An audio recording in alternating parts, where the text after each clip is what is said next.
Motornya Mae siapa? Dari Madiun. Hah? Oh, Ngawi ya. Ngawinya mana? Padas itu dekat Waduk ya? Oke.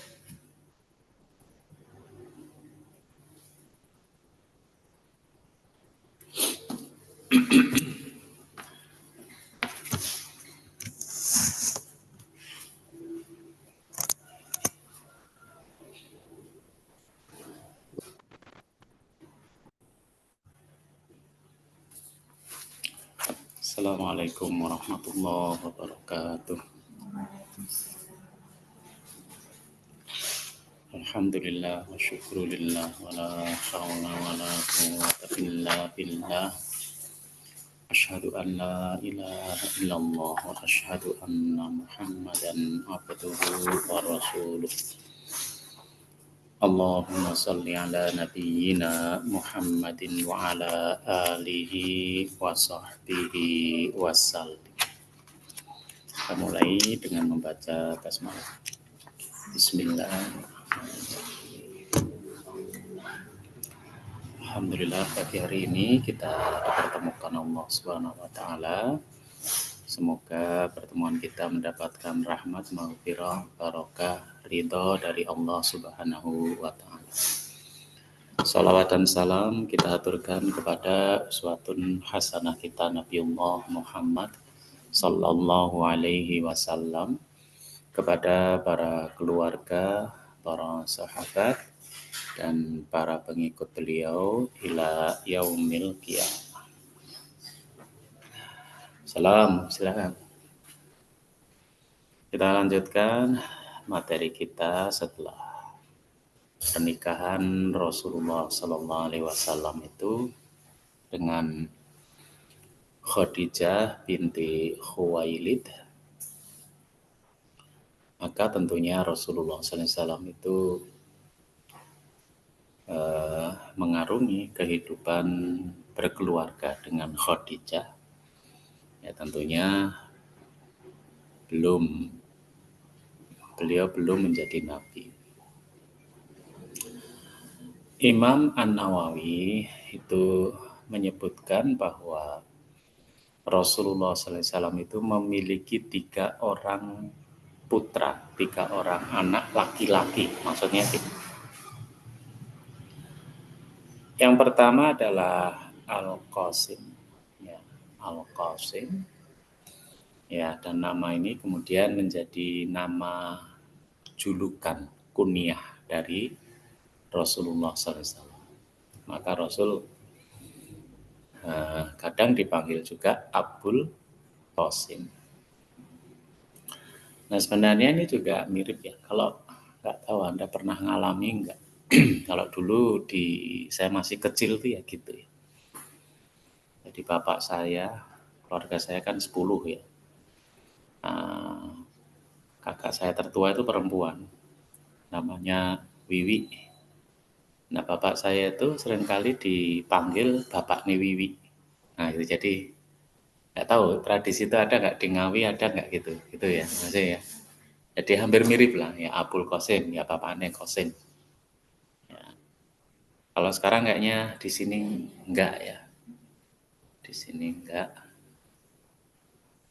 Tapi dulu waktu kecil saya di Madiun juga gitu. Oh ini bapaknya Wiwi. Qasim itu menurut Imam An-Nawawi dilahirkan sebelum kenabian dan wafat saat berusia 2 tahun. Putra laki-laki yang kedua, tapi ini bukan urut ya. Maksudnya bukan urut itu karena setelah Al-Qasim itu Zainab. Yang disebutkan Imam An-Nawawi ini adalah yang laki-laki. Nah, yang laki-laki. Yang laki-laki yang kedua adalah Abdullah. Abdullah itu mendapat julukan At-Thayyib atau At-Thahir karena dia lahir setelah kenabian. Ya. Itu pun juga wafat ketika masih kecil. Ya. Sedangkan putra yang ketiga, nah ini tidak dari rahim Khadijah binti Khuwailid, ya, tetapi dari Maryam Al-Qibtiyah. Ya. Maryam Al-Qibtiyah itu budak, ya, hadiah dari Raja Najasyi. Ya. Kalau Ibrahim ini beda sendiri, dia lahirnya di Madinah, ya. Nah, wafatnya ketika umur sekitar 17 atau 18 bulan. Ya, setahun lebih. Ya. Sedangkan putra Rasulullah SAW yang perempuan, itu ada 4 orang. Nah, ini semuanya dari rahim Khadijah radhiyallahu anha. Yang pertama adalah Zainab, ya, menikah dengan Abul As bin Ar-Rabi'. Ya, Abul As bin Ar-Rabi' ini keponakan Rasulullah SAW. Ya, tapi keponakan Khadijah maksudnya. Ya, dia keponakan anak dari adiknya, adik perempuan Khadijah. Kemudian ada Fatimah yang menikah dengan Ali bin Abi Thalib. Kemudian Ruqayyah dan Ummu Kulsum itu menikah dengan Utsman bin Affan. Ya.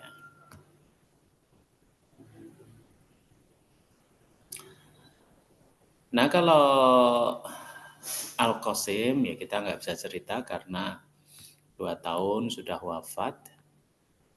Nah, putra Rasulullah SAW yang kedua itu perempuan, yaitu Zainab. Ya. Zainab itu anak perempuan pertama dari Rasulullah SAW, lahir di Makkah. Ya. 23 tahun sebelum Hijriah. Ya. Atau kurang lebih 10 tahun sebelum Rasulullah SAW diangkat jadi Nabi. 23 tahun sebelum Hijriah. Ya.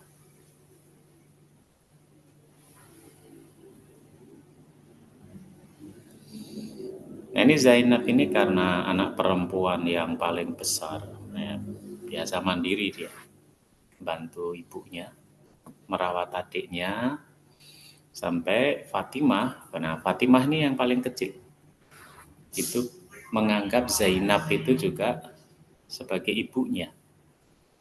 Ya. Nah, Zainab ini menikah dengan anak bibinya. Ya. Maksudnya dia menikah dengan anak tantenya dari adiknya Khadijah radhiyallahu anha, yaitu Halah binti Khuwailid. Ya. Nah, suaminya bernama Abul As bin Ar-Rabi'. Ya. Nah, sebagaimana keturunan dari Khadijah itu, ya, keluarganya Khadijah itu ya keluarga kaya. Jadi Abul As ini juga orang yang kaya, ya. Sekaligus namanya juga keluarganya Khadijah, keturunan bangsawan. Nah, jadi itu ya. Nah, tapi selain itu, Abul As ini seorang lelaki yang rupawan, yang mempesona. Nah, itu ya, Abul As. Jadi status sosialnya juga tinggi, ya. Kemudian orangnya juga tampan. Ya, jadi kalau ya sudah sederajat menikah dengan Zainab, putrinya Rasulullah SAW. Ya. Nah, dia juga mewarisi orang Arab itu kan pedagang, terutama bangsawan-bangsawannya. Ini Abul As bin Ar-Rabi ini juga biasa dia membawa barang dagangannya ke negeri Syam. Ya. Kalau ke negeri Syam dia biasa bawa 200 orang untuk berangkat dan 100 ekor onta. Ya, karena Abul As ini biasa dititipi orang-orang Mekah untuk dagang ke negeri Syam. Jadi kalau dia dagang ke negeri Syam itu sekaligus menjual barang dagangannya, sekaligus membawa titipan ya dagangan orang-orang Makkah. Ya. Nah itu tadi ya Abul As itu ya masih satu darah dengan Khadijah ya. Dari jalur ibunya dia.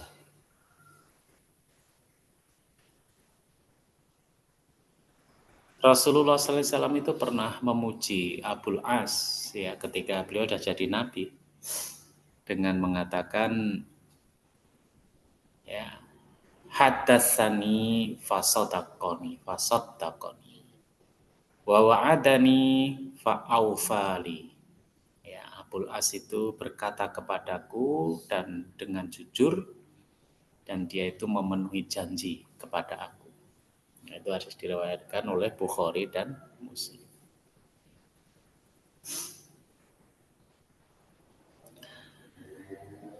Nah, ketika pernikahan itu Khadijah itu menemui kedua mempelai itu, kemudian melepaskan kalungnya dan kalungnya Khadijah kemudian dikalungkan ke lehernya Zainab untuk hadiah pernikahan. Itu ternyata biasa gitu ya orang kaya juga. Raja-raja Inggris itu ternyata perhiasannya dari mbah-mbahnya dulu ya waktu nikah dikasih ya. Artinya nggak harus beli baru. Tapi kalau cuma 2 gram 3 gram ya beli baru nggak apa-apa ya. Nah mereka memiliki 2 putra, satu laki-laki namanya Ali, yang kedua namanya Umamah. Umamah binti Abul As Ar-Rabi. Ketika masih bayi, Ali meninggal.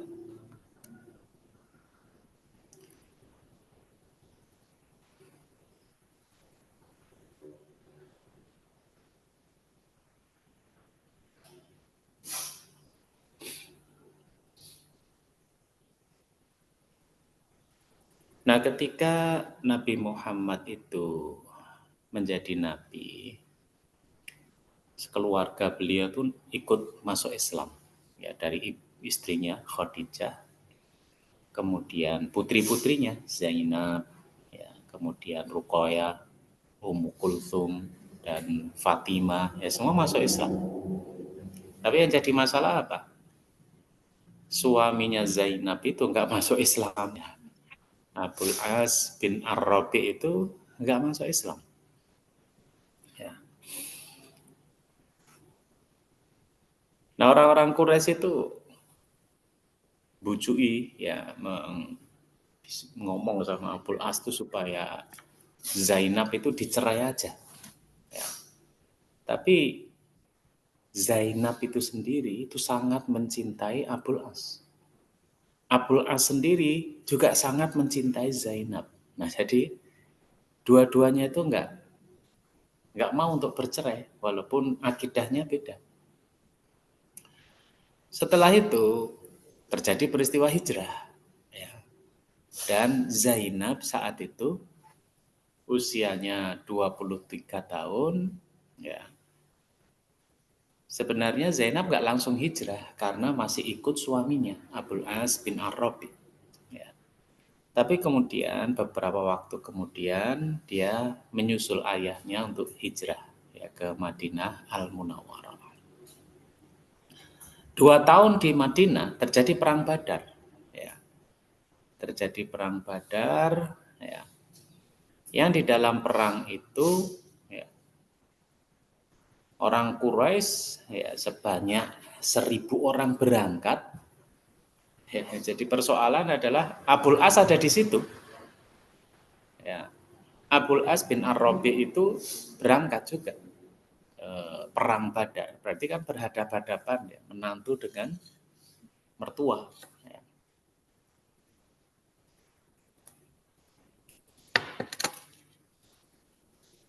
Nah kita tahu dalam perang Badar itu yang menang Rasulullah SAW. Ya, orang kafir, tokoh-tokohnya pada mati, beberapa ditawan.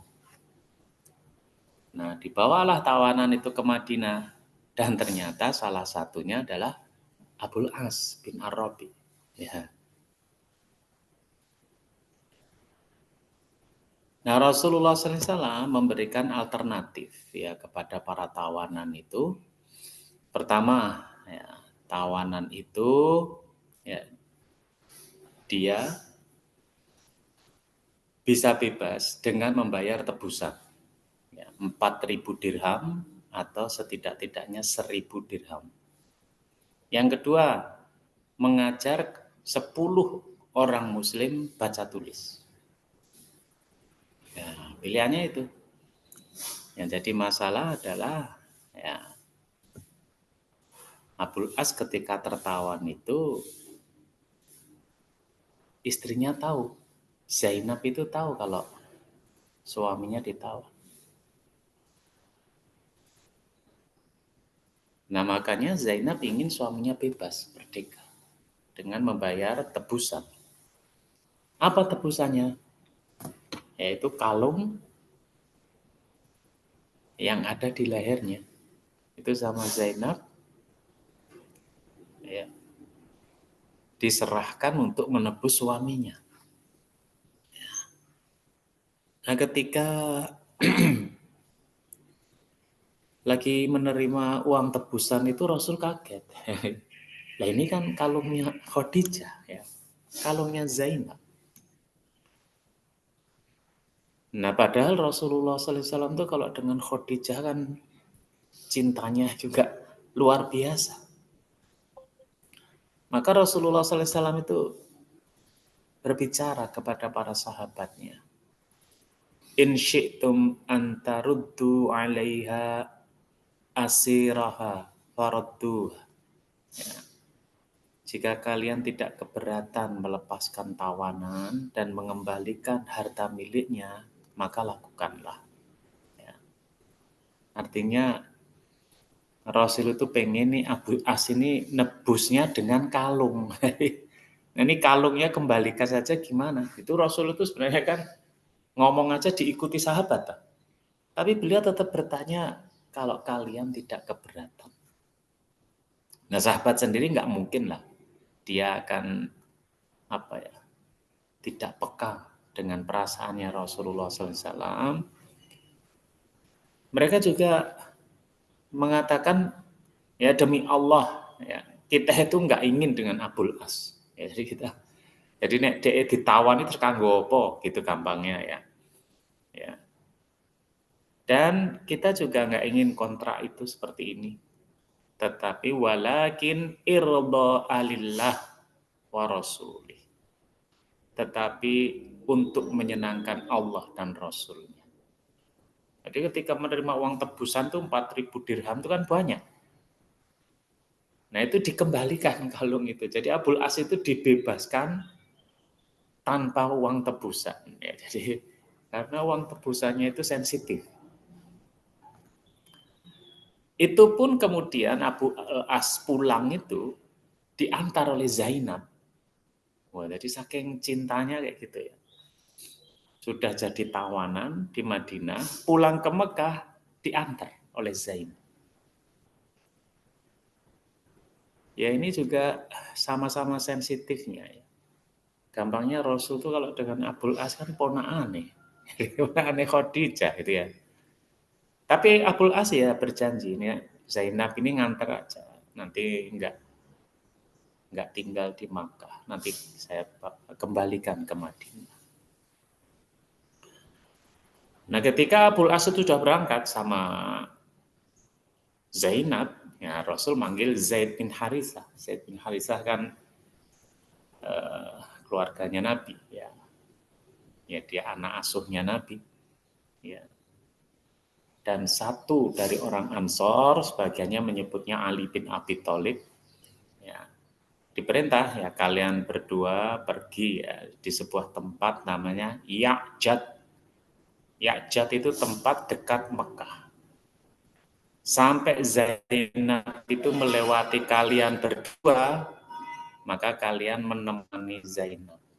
ya, dari Ya'jad itu sampai Madinah. Ya, jadi ini dua orang ngikutin Abul As dan Zainab ini diikuti sama Zaid bin Harisah, ya, dan sebagian menyebutnya Ali bin Abi Thalib, ya. Dan mereka tidak masuk Makkah, ya, karena kan musuh itu. Tapi mereka ada di Ya'jad, nunggu kalau Zainab lewat, nah mereka terus. Abul As ya senang diantar sama istrinya. Sampai di Makkah ya Abul As berterima kasih dan meminta istrinya untuk kembali pulang ke Madinah. Ya. Nah, siapa yang mengantar Zainab? Yaitu adiknya Abul As, namanya Kinanah. Ya, Kinanah bin Ar-Rabi'. Ya, Abul As pesan sama Kinanah, ya, saudaraku, tentu engkau tahu kedudukan Zainab, ya, di dalam jiwaku. Aku tidak ingin ada seorang perempuan Quraisy menjadi pesaingnya. Artinya Abul As itu nggak bakal poligami. Padahal tradisi di Arab, ya, karena dia sangat mencintai Zainab. Dan kamu tahu aku tidak sanggup meninggalkannya. Maka temani Zainab sampai di sebuah tempat di mana telah menunggu dua utusan Muhammad. Perlakukan dia dengan lemah lembut dalam perjalanan dan perhatikanlah dia sebagaimana kamu memperhatikan atau mengawasi perempuan-perempuan yang terhormat. Lindungi dia dengan panahmu sampai panah yang terakhir. Nah, itu nasihatnya Abul As kepada adiknya, Kinanah.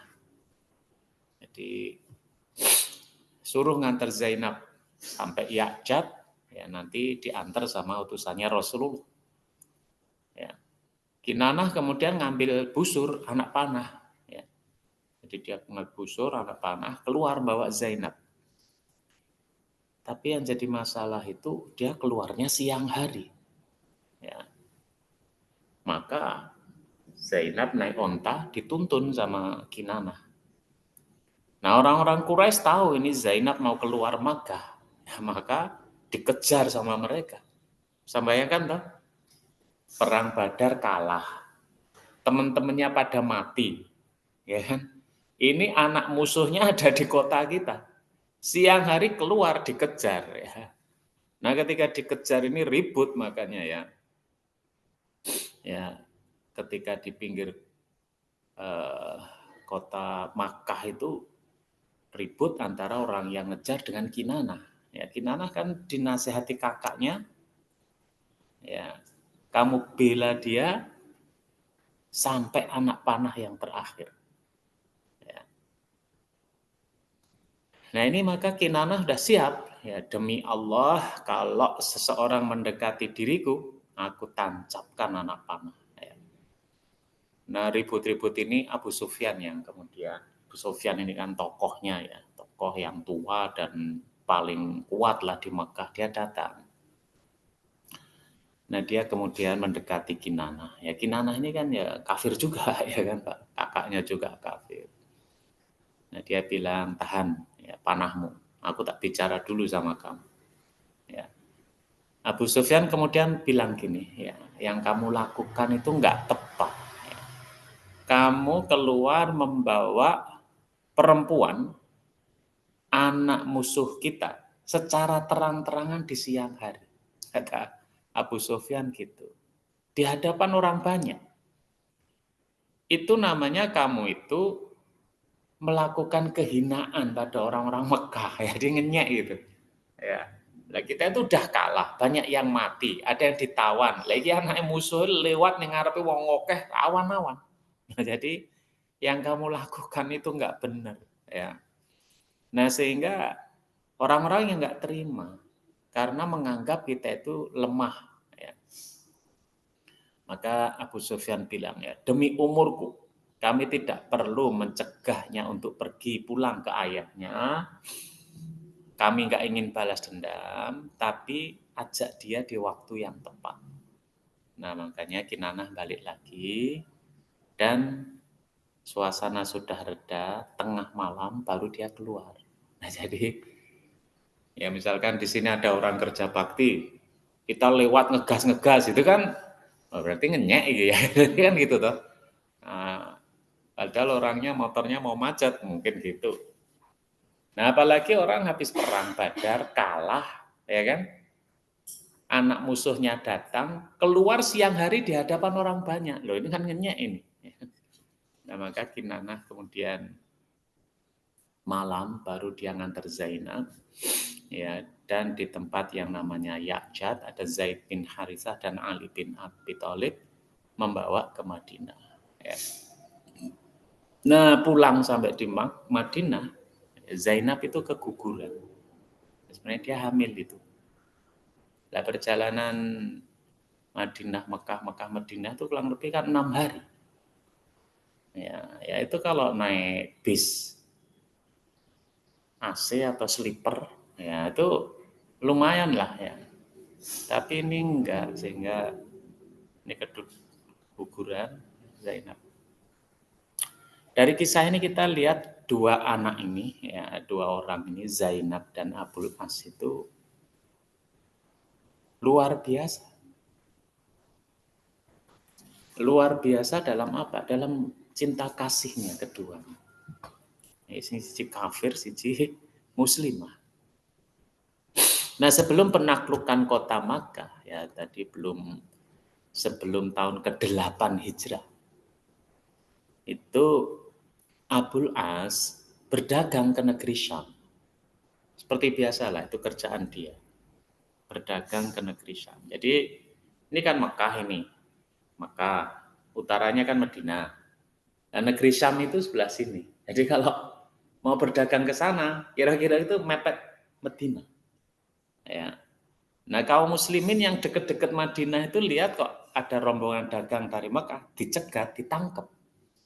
Ya, disitulah Abul As ketangkep untuk kedua kalinya. Ya. Dan Abul As itu merasa lagi barang dagangan itu tuh dagangan kutok ya, ini titipan orang-orang Mekah. Maka dia menghubungi Zainab, ya, minta perlindungan dari Zainab dan mengembalikan barang-barang yang dibawa.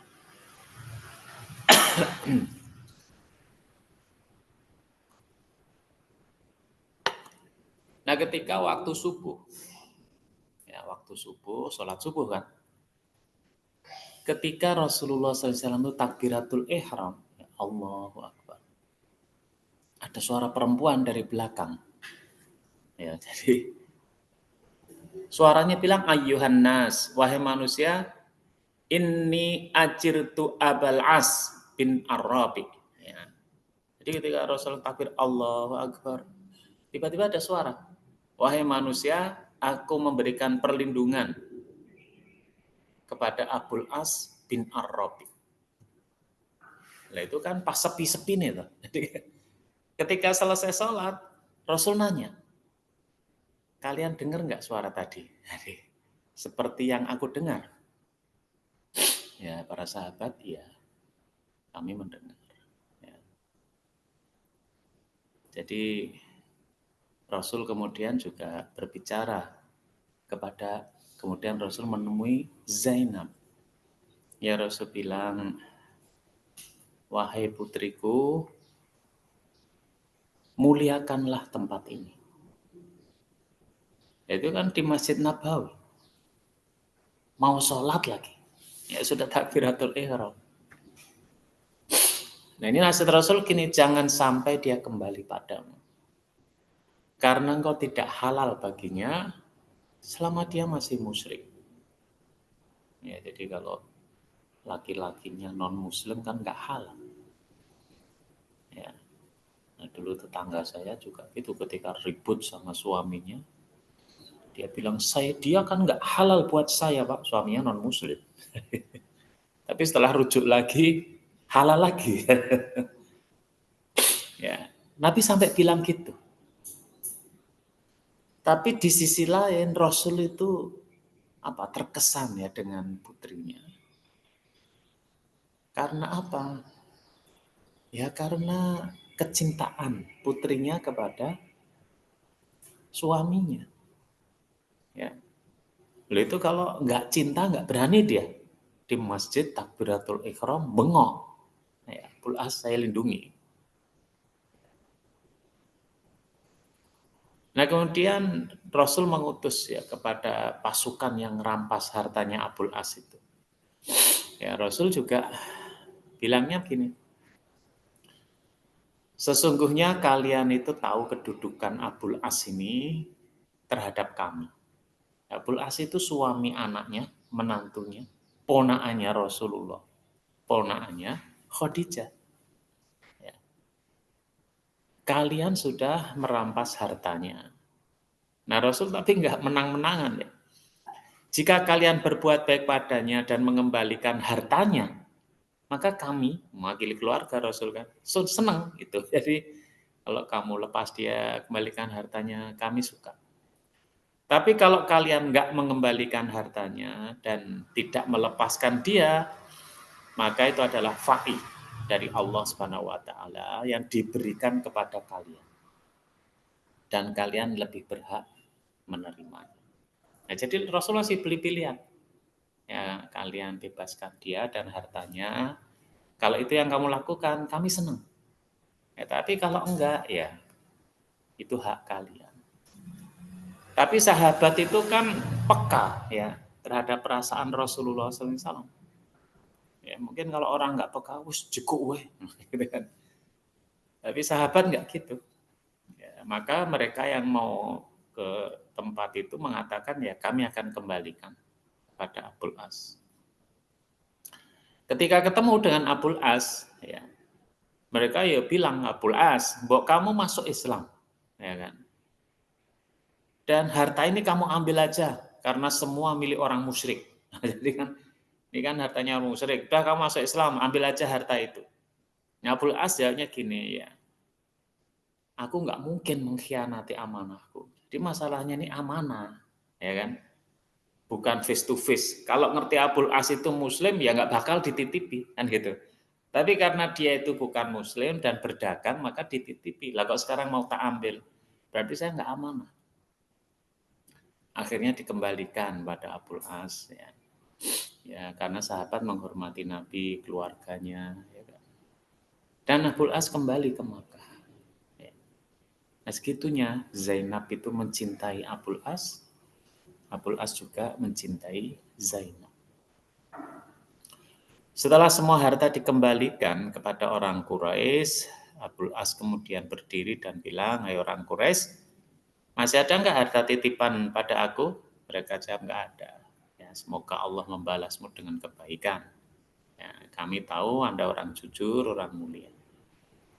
Maka Abul As mengatakan, "Aku bersaksi bahwa tidak ada Tuhan selain Allah. Muhammad Rasulullah. Ya. Demi Allah tidak ada yang menghalangi aku masuk Islam di hadapan Rasulullah SAW, kecuali karena aku khawatir mereka menyangka aku ingin makan harta kalian."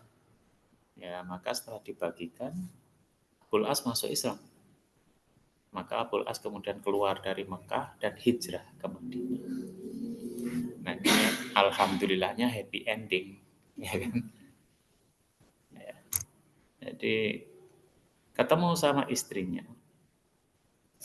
Ya, tapi atas kehendak Allah Subhanahu wa taala, ya ketika mulai happy ending, Zainab meninggal.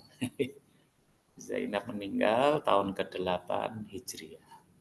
Usianya 29 tahun. Nah, Umamah itu putrinya Rasulullah SAW. Jadi kalau di dalam hadis Rasul menggendong cucunya ketika sholat ya, itu yang digendong tuh Umamah itu, putrinya Zainab. Karena ibunya wafat, yang merawat Rasulullah SAW. Ya, kalau Rasul sujud, ya Umamah diletakkan ya di sebelahnya. Nah itulah kisah putri Rasulullah SAW. Nah jadi dari Umamah itu nanti juga ada keturunannya. Nah, jadi Rasul ya unik ya keluarganya ya. Umamah ini kan cucunya Rasul. Nanti dinikahi Ali bin Abi Thalib. Jadi keluarga empat ini saling menikahi ya. Nanti anaknya Ali dinikahi sama Umar. Ya. Nah, ketika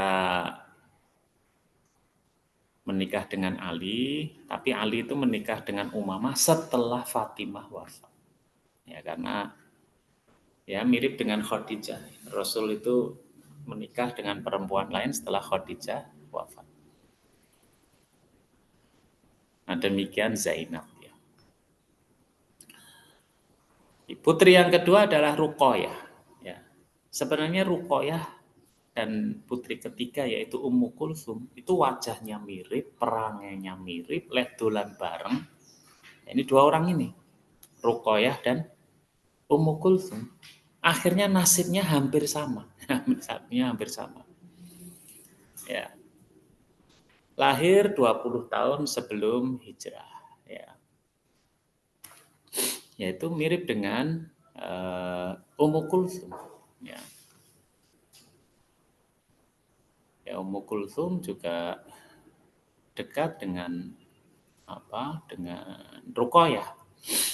Nah, kemudian masuk Islam ya bareng dengan Ummu Kulsum, Ruqayyah. Nah, kan Rasul belum jadi nabi. Abu Lahab itu punya dua anak. Anak pertama namanya Utbah, laki-laki. Yang kedua Utaibah, laki-laki. Itu dua-duanya anaknya Abu Lahab. Utbah dinikahkan dengan Ruqayyah, ya kan? Utaibah dinikahkan dengan Ummu Kulsum. Jadi mertuanya ya podo. Nah, jadi hebatnya dua anak ini ya. Mertuanya sama. Sebenarnya Khadijah tuh nggak suka ya. Kalau anak putrinya dinikahkan dengan anaknya Abu Lahab, karena istrinya Abu Lahab itu Ummu Jamil binti Harb, itu orangnya perangainya buruk. Ya. Nah Khadijah itu nggak suka kalau anak-anaknya nanti terpengaruh sama ibu mertuanya. Nah tapi sudah dinikahkan. Ya. Nah kemudian Rasulullah SAW jadi nabi. Nah Abu Lahab yang paling marah dengan statusnya Muhammad jadi Rasul. Sampai jahatnya Abu Lahab itu dijadikan satu surat kan. Al-Lahab itu. Tabat yada Abi Lahabi wa tab. Ya. Termasuk istrinya. Ya. Istrinya juga. Ketika turun surat Al-Lahab ini, ya, Abu Lahab bilang sama dua anaknya. Ya. Utbah dan Utaibah. Dia bilang, hubungan kita putus kalau kalian berdua nggak menceraikan anak-anaknya Muhammad.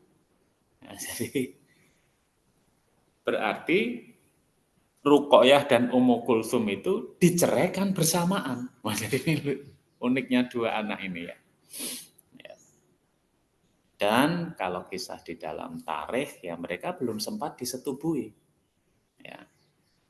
Jadi Ruqayyah dan Ummu Kulsum dicerai bersamaan oleh Utbah dan Utaibah. Ya. Jadi mereka janda. Sebenarnya ada orang yang sudah senang sama Ruqayyah. Ya, itu belum Islam itu. Namanya Utsman bin Affan. Jadi Utsman itu cinta sama Ruqayyah, pengen menikah sama Ruqayyah, tapi telat. Keduluan si Utbah. Ya. Maka Utsman itu kan patah hati itu. Ya.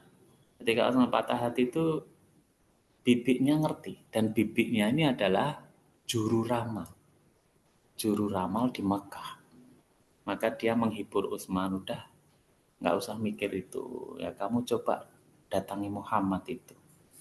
Kata bibiknya, menurut ramalan aku, ini orang baik. Jadi ini ramalan ilmu hitam itu. Ini orang baik, kamu deketi dia. Maka Utsman ketemu dengan Ali kemudian bilang sama Utsman, Utsman, cilaka kamu. Kamu itu orang pinter, orang kaya, nggak ikut Muhammad tuh cilaka. Nah, terus gimana? Coba kamu temui Abu Bakar. Nah, dia ketemu Abu Bakar, masuk Islam dia. Nah, setelah masuk Islam, Utsman ini dinikahkan dengan Ruqayyah sama Rasulullah. Jadi cita-citanya tercapai. Ya, dinikahkan dengan Ruqayyah. Ya, maka suami istri ini yang berangkat hijrah ke Habasyah itu ya Utsman sama Ruqayyah itu ikut rombongan itu. Ya, yang dipimpin oleh Ja'far bin Abi Thalib.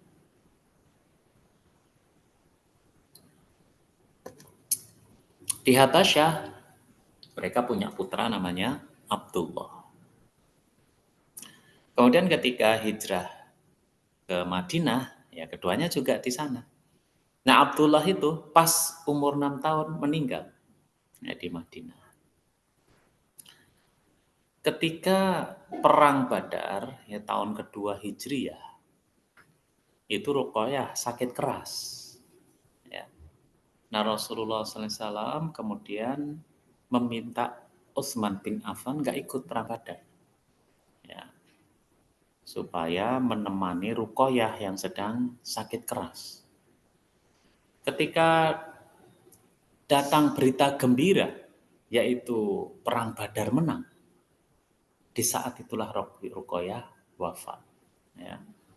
Ruqayyah wafat, perang itu, dan Rasulullah SAW menghibur Utsman dan mengatakan kamu dapat pahala sebagai orang yang ikut perang Badar. Sehingga dalam riwayat Bukhari, pahlawan atau orang yang ikut perang Badar itu salah satu ditulis namanya Utsman. Nah, Utsman tuh nggak ikut, tapi dia dihitung ikut. Kenapa? Karena sebenarnya Utsman tuh mau berangkat, cuman sama Rasul diperintahkan untuk menunggui istrinya yang sakit keras. Bahkan kata Rasulullah SAW, kamu juga mendapatkan ghanimah dari perang Badar. Nah, jadi ramelu perang nih, dihitung ikut perang dan mendapatkan ghanimah ya dari perang Badar. Hadis diriwayatkan Imam Bukhari.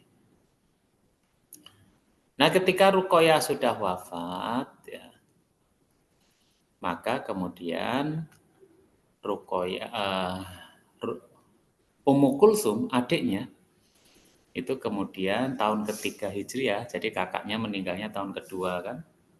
Tahun ketiga Ummu Kulsum dinikahkan dengan Utsman. Lho padha meneh. Jadi tadi nikah mertuanya sama, sekarang Ruqayyah sama Ummu Kulsum tuh mempunyai suami yang sama, jadi yaitu Utsman bin Affan. Ya, nikahnya Rabiul Awal, ya kemudian mereka berkumpulnya Jumadi Tsaniyah, ya berarti 2 bulan ya. Makanya Utsman itu mempunyai gelar Dzun Nurain, yaitu yang memiliki 2 cahaya. Kenapa? Karena dia yang menikahi 2 putri Nabi. Dan itu nggak bisa diikuti sahabat lainnya. Nah, kemudian tahun 9 Hijriah, berarti menempuh keluarga itu kurang lebih 6 tahun ya, 6 tahun. Ummu Kulsum wafat ya. Dan Ummu Kulsum tidak mempunyai putra. Ada asar dari sahabat yang mengatakan bahwa Rasul mengucapkan jika aku punya anak putri lagi, pasti aku nikahkan dengan Utsman. Nah, jadi Utsman ini menantu favorit ya. Rasul aja seneng kalau punya menantu kayak Utsman. Ya, kenapa? Ya karena dia kaya. Ya. Yang kedua, lembut orangnya. Nah, jadi mertua tentrem anaknya mendapat suami sugih, lembut ya.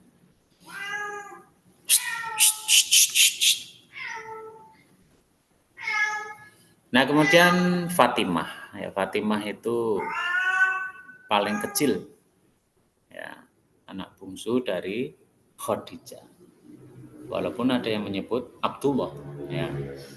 Tapi Abdullah juga waktu masih kecil wafat. Ya.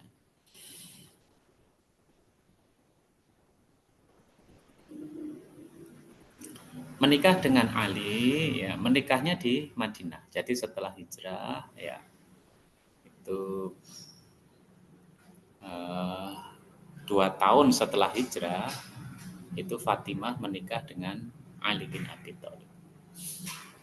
Nah, beda dengan 4 sahabat ya, 3 sahabat ya. Ada Abu Bakar, Utsman, Abu Bakar, Umar, Utsman ini kaya semua. Jadi sahabat yang miskin itu Ali. Dan dia menantunya Nabi. Ya, Ali itu miskin, ya, kayak bapaknya. Nah, tapi jagoan perang itu Ali. Gudangnya ilmu Ali. Ya.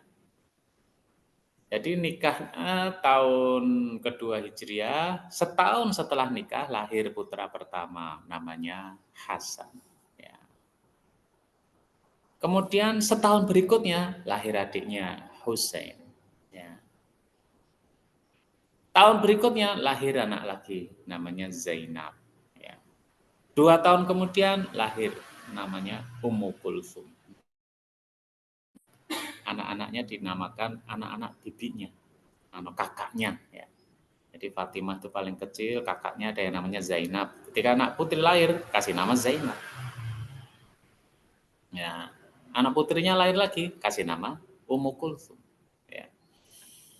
Nah, Fatimah ini memang yang paling mirip ya dengan Rasulullah SAW, yaitu Fatimah. Dan Rasul biasa menyambutnya kalau dia datang, ya, dicium, duduk bersama Rasul. Dan Rasul juga menyebutkannya, Fatimah itu adalah bagian dari aku. Barang siapa yang membuatnya marah, maka itu juga membuat aku marah, ya kata Rasulullah SAW. Dalam hadis lain disebutkan sebaik-baik penduduk surga pertama adalah Khadijah, ya, binti Khuwailid. Yang kedua adalah Fatimah binti Muhammad.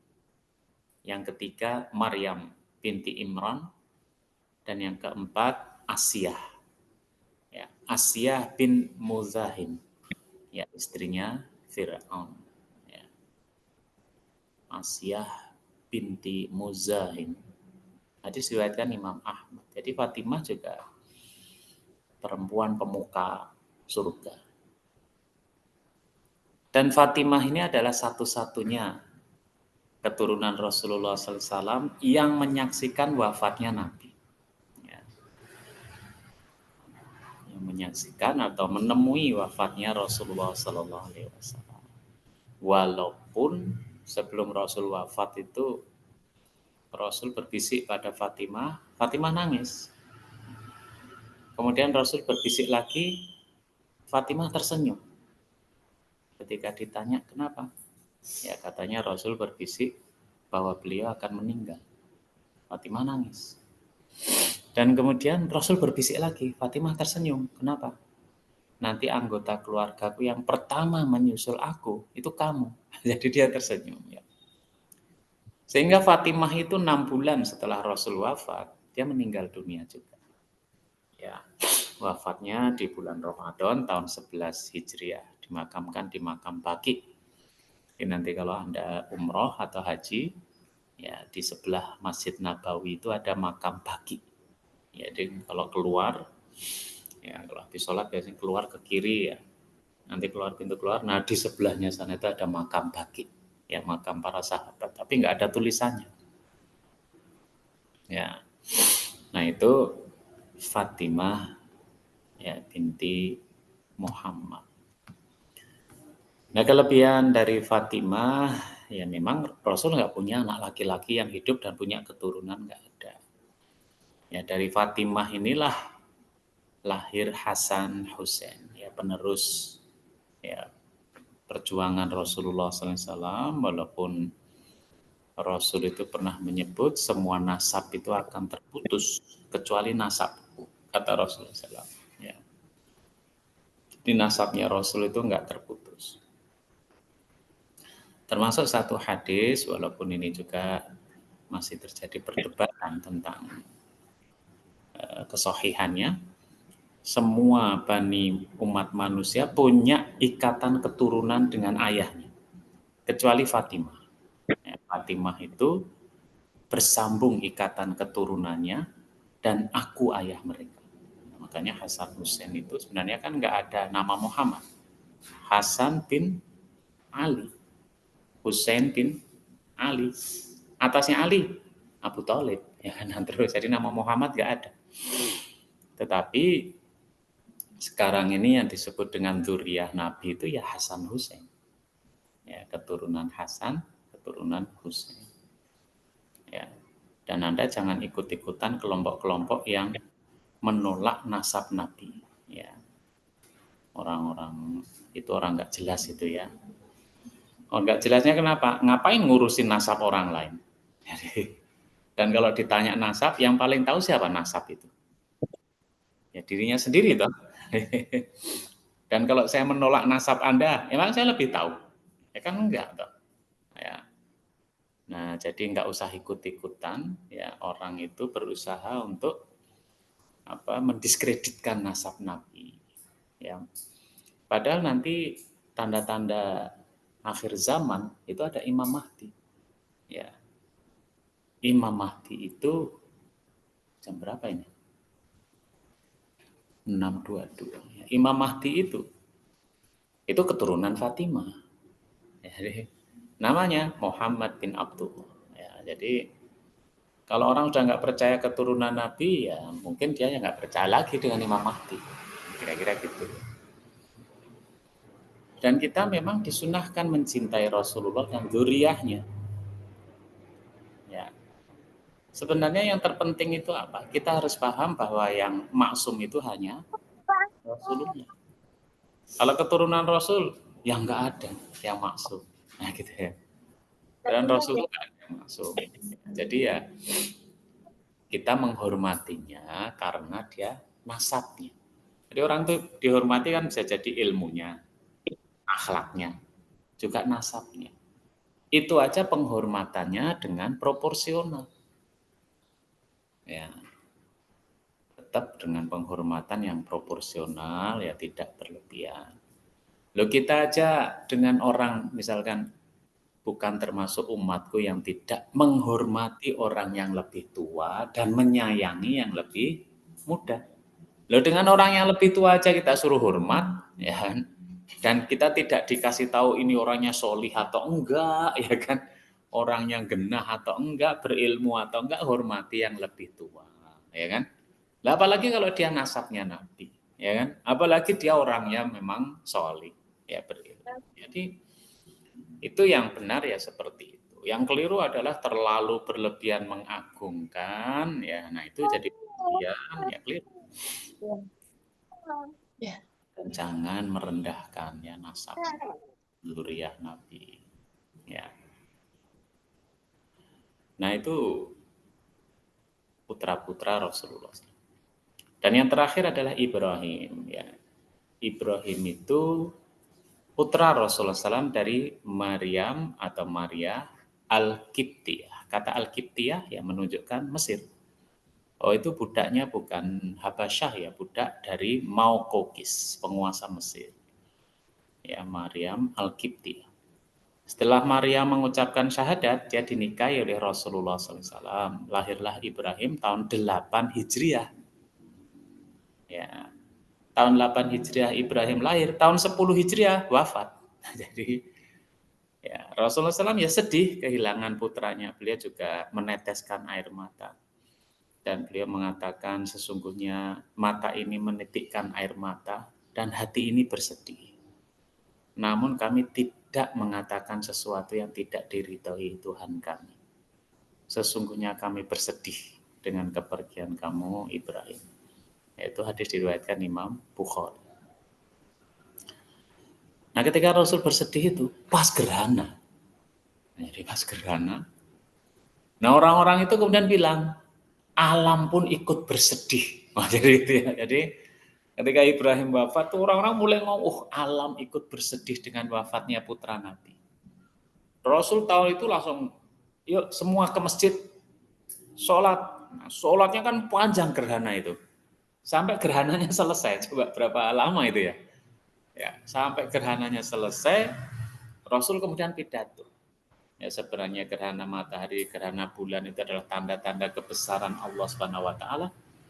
Dia itu tidak dikarenakan lahirnya atau matinya seseorang.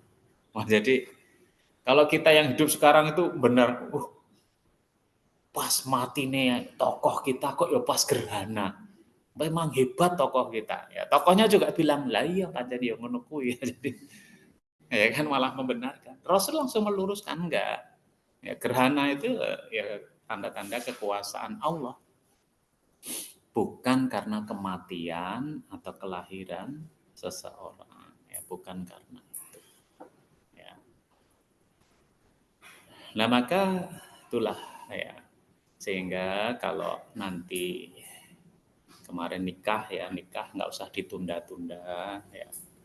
Nggak usah bayang-bayangkan harus sugih, harus punya mobil, harus punya rumah, nggak usah. Itu orang sekuler, orang materialis ya. Kita nikah aja. Dan kalau sudah nikah, punya anak, nggak harus sugih.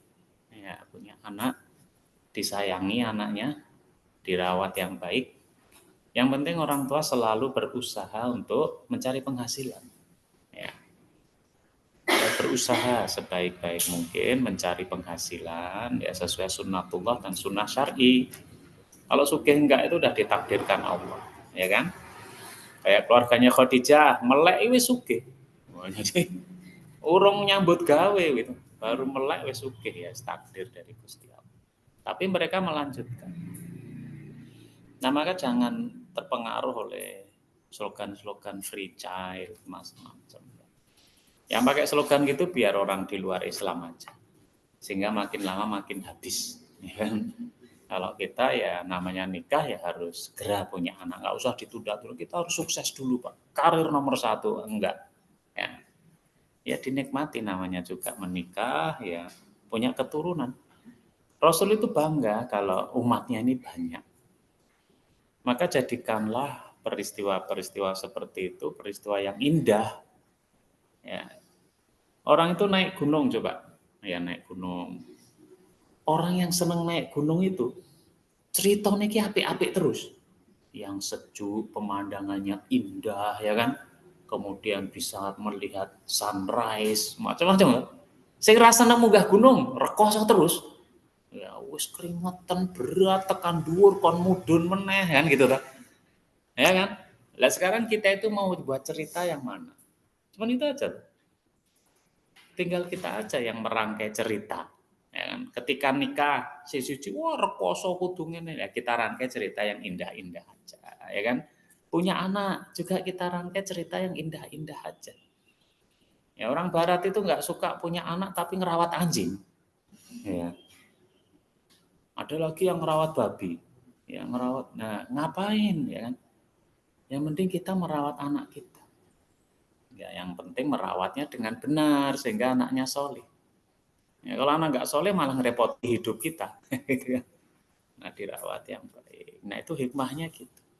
Rasul senang dengan umatnya yang punya keturunan, yang menikah, ya. Masalah kaya enggak itu orang materialis yang ngurus kayak gitu dan mereka bingung sendiri ya dengan kekayaannya itu mau ngapain coba. Ya. Nah, karena hidup itu yang penting kan menikmati, ya kan? Hidup itu sebenarnya yang penting menikmati. Gini orang kaya di sana negara sana akhirnya jadi apa petualang ya kan naik motor keliling dunia lah rekoso we. Kalau dilihat dari menderita ya menderita naik motor sendirian lewat padang pasir ya. Ya, nah kita menikmati hidup karena ingin mensyukuri nikmat Allah Subhanahu wa taala. Ya. Kalau orang nggak bisa bersyukur itu apa-apa yang nggak enak.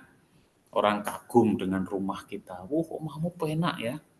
Sejuk di desa ya kan. Kalau kita nggak bisa mensyukuri nikmat Allah ya, kita jawab, ya tiap hari kayak gini mas. Padahal orang situ seneng ya kan. Nah kenapa? Ya karena nggak mensyukuri. Ya. Nah barangkali ada yang mau ditanyakan, silahkan. Yang lain pada kemana ini?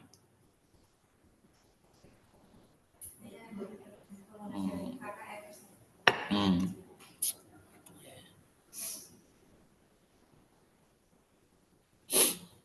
Ya, silakan. Mungkin di Arab itu nasab juga penting ya dalam memilih keluarga seperti itu. Kalau di Indonesia apa itu mungkin ada yang perlu diperhatikan, misal oh ini ada salah satu keluarga yang ternyata memang track recordnya udah bagus, mungkin pernah jadi kriminal atau seperti apa, itu juga perlu diperhatikan juga ya. Ya, pertama nasab. Ya. Kita memilih pasangan kita berdasarkan nasab. Apa alasannya? Pertama, dia itu mahram atau enggak? Itu juga perlu diperhatikan. Walaupun tidak hanya nasab aja, dia saudara sesusuan enggak? Ya kan? Kan pernah ada itu, ketika kecil dipisahkan karena saudara kembar, laki-laki perempuan. Lah kok gedenya ketemu? Ya, dan terlanjur cinta. Nah ini yang, jadi jangan memupuk cinta dulu, ditanya dulu ke sopo ya kan, lahir dari mana ya kan. Nah itu gitu. Yang kedua dari nasab itu bisa juga dideteksi apa, yaitu kualitas dari penyakit genetik. Ya, jadi ada penyakit-penyakit itu yang genetik itu ada. Ya. Nah sehingga misalkan asma atau gula katanya itu juga genetik ya. Nah maksudnya bukan kemudian wah aku wegah apa-apa ibunya loro-loronan misalkan. Tapi kita menikahi dia itu dengan sepenuh kesadaran, maksudnya gitu. Ya. Bahkan kemudian kan bisa menemukan pola, yaitu kamu keturunannya gula, jadi pola makan kita harus diatur dan segala macam. Nah, itu yang kedua. Yang ketiga, nasab ini maknanya hadrul utiman. Ya, hadis Nabi itu hati-hati dengan orang yang lingkungannya nggak baik. Ya. Tetapi ingat loh ya, kalau orang kata Rasul itu, lah kamu semua kan anaknya orang kafir. Sahabat itu kan bapaknya do kafir-kafir kabeh, ya kan? Sehingga kita tidak bisa menyalahkan orang itu karena bapaknya, enggak. Tapi lihatlah lingkungannya. Ya, lingkungannya baik enggak? Ya, seberapa jauh dia terpengaruh dengan lingkungannya. Ya, bisa jadi gaya hidup itu kan berpengaruh. Ya, gaya hidup orang tua. Ya berpengaruh terhadap anaknya. Weh cilik jajan, weh. Ya kira-kira gedene ya seneng kuliner kan gitu. Ya, itu berpengaruh. Ya misalkan bapaknya rajin belajar, ya bapaknya guru, ya kira-kira anaknya ya model gitulah. Ya, anaknya biasa sekolah, biasa rajin. Ya. Bapaknya preman, ya kira-kira anaknya ya seneng gelut gitu ya. Nah kita menyadari sepenuhnya itu. Lingkungan dia gimana. Ya kalau memang lingkungan itu sangat mempengaruhi calon kita, ya hati-hati. Ya, hati-hati. Cuman kan tidak kemudian itu hitam putih ya. Tolong dibuka.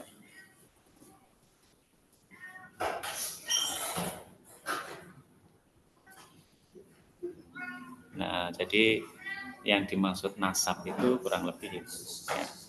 Yang pertama adalah nasab ini halal enggak?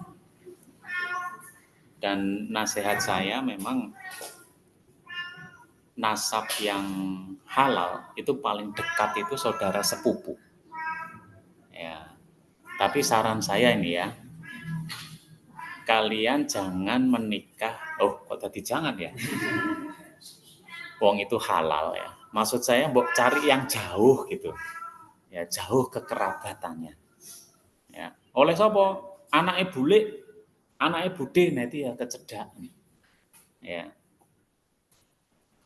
Halal nggak halal, cuman kalau bisa tuh cari yang jauh.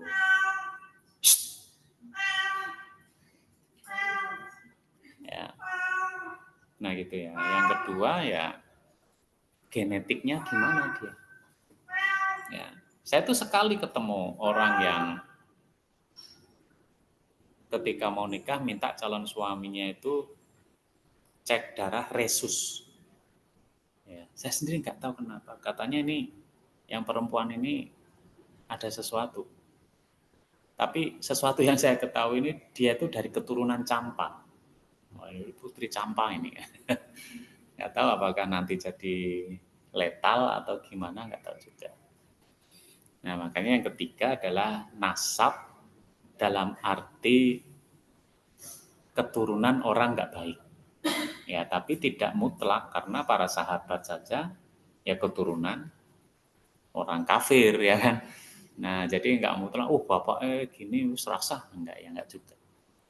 Itu ya. Ada lagi? Silahkan di gelasnya di situ ya. Ya, ya mau pamit duluan. Oh ya, udah kuliah. Baik, kalau tidak ada yang bertanya, saya cukupkan. Silahkan dinikmati. Kita akhiri dengan baca doa kafaratul majelis. Assalamualaikum warahmatullahi wabarakatuh.